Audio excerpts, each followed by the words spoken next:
All right then, people, it is match day. This is the big one, round of 16 knockout stages. And Man United have traveled down to San Sebastian, of course. We're playing Real Sociedad, and everyone is kind of scratching their heads and saying, can we get this over the line? There's a big question mark regarding this team and the injuries, knowing that Ugarte has a little bit of a knock. Harry Maguire didn't travel with the squad. And we've seen some youngsters being included, and we're looking at Real Sociedad. How are they going to line up? Well, in this video, we're going to talk about how we can potentially beat Real Sociedad, because it's not going to be easy, people. It's not going to be easy. First and foremost, Real Sociedad is not really in a good form. They played Barcelona last time and got spanked 4-0. And they have absolutely dipped in form, sitting 9th in the league in La Liga, losing 7 out of 9 games. But comparing to Manchester United, currently sitting 14th in the league, is going to be a very interesting matchup and lineup. If we look in the overarching how they actually playing, guys, it is quite interesting in a way that we are kind of seeing that they usually set up with a 4-1-4-1. Formation. This is kind of like I've never seen, but it's a method to the madness. And the key player here is absolutely Zubamendi. That is the general in that midfield, Zubamendi. You can see Zuba here, right? That one that Liverpool was almost signing in the call, Zubi Dooby Doo, where are you? Nowhere to be seen, because he's going to be featuring here. But actually what it is a typical Spanish 4-3-3 in attack. And that turns into a 4-5-1 in defense. And they're using inverted fullbacks and number 8s to go wide, wingers to drop into build-up, and player to sort of rotate in style. If we look at Man United, the way we are kind of setting up, it is kind of a predicted 3-4-2-1, what we use. And the key element here is to utilize the right players in the right position. I know that this is kind of a little bit of a blow. We don't have, Ugarte available, Harry Maguire. However, Man United need to be smart. Man United need to choose when to press and not to press, because they do tend to set up, pressing traps with the fullbacks that is inverted as well. So we need to be box clever how we do it. In terms of how Man United will line up, of course, this is not my predicted lineup. Onana will start in goal, and he needs to be on the toes. 100%. My backline will consist of Lenny Euro, on the left center back position, De Ligt in the middle, and Mazraoui will play the right center back.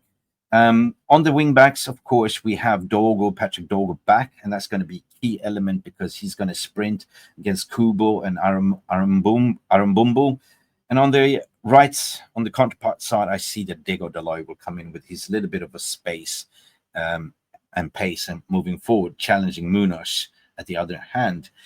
This is going to be very interesting in terms of the matchup in the midfield, because obviously they're going to set up a mid-block, playing like more of a 5 in the midfield and 1 on top when they are defending. So Man United need to have lots of legs, lots of energy. And I see that Casemiro will kind of be featuring in our team. Why Casemiro? Because he knows La Liga. He knows it's a little bit of a slower tempo.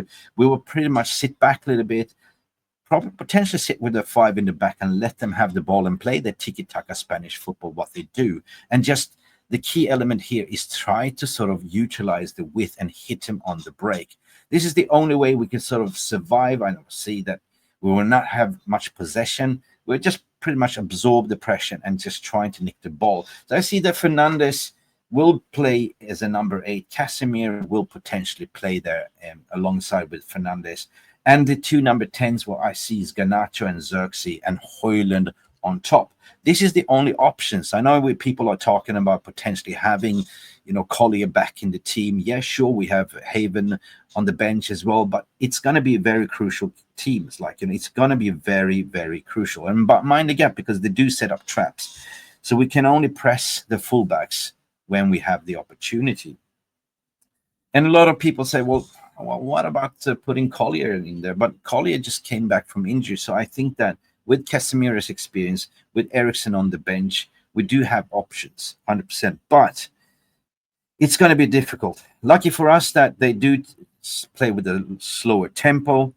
It's due to that tiki-taka football. But at the end of the day, we need to go in with the victory. Historically speaking, Man United are typically winning with one game, or 1-0 or 2-0, or it's going to be difficult, guys. But we need to go in there, be resolute, don't concede in the first half, and then we will go. We will see. Wow. Do I feel a little bit confident regarding this game? Well, Man United is kind of a little bit unbeaten in the Europa League at the moment. So we are coming in with a little bit of a paper-thin squad. Ruben Amorim had his press conference. To win this game means so much for the team, but his press conference saying, well, we are not really prioritizing Europa League at the moment. We are prioritizing the long-term vision of getting better, and we are working on the pitch. But deep inside, Matthias de Ligt said, we would just look at one game at a time. And I believe that, listen, guys, we don't know. Man United seems to be a cup competition team. We are playing down in Spain. We seem to do good down in Spain. Remember, Barcelona, we did a number. We have won over there before with 1-0 over Real Sociedad. But the danger man, in my opinion, Osabayai is definitely the danger man. Zubamendi will be the dictator in the midfield, pretty much sitting and conducting. He's such a registrar. We need to go man for man in this formation. If we go in, this is the only chance. Go man for man. Let me zoom in here.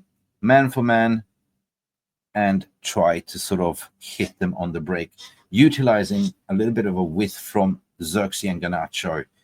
That's the key, right? Utilize Dorgo to drive bomb forward, putting crosses into the box. You need to play to Rasmus Højlund's strengths, play into the channel, and maybe potentially United will have a chance. In terms of my score prediction, I don't know really if I want to jinx it, but let's do that.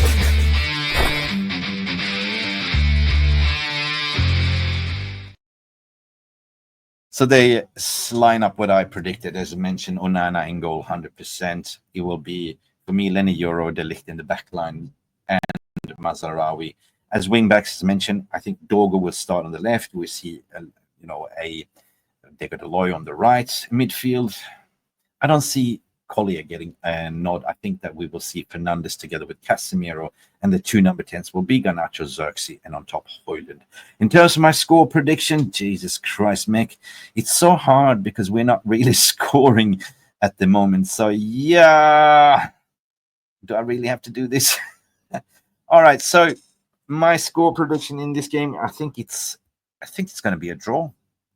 I think it's going to be a draw. We are lucky if we escape with a 2-1 victory, right? But I don't think it's going to be a 1-0, potentially a 1-1, or we nick a goal at the final minute with a 2-1. Rasmus Højlund to unleash his boots. He's been goalless in the past 16 games, so this needs to be where Rasmus Højlund steps up 100%. And this game will also suit Xerxes because it's a little bit of a slower tempo.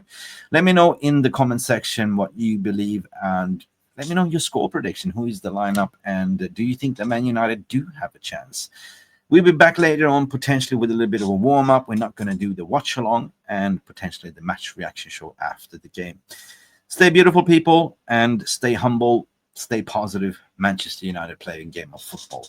Glory, glory, Manchester United. See you to the next one. Bye for now.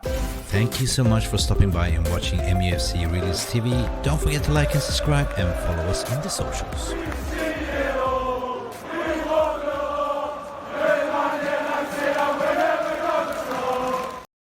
Oh, I forgot. Don't forget to like and subscribe. Smash the like button.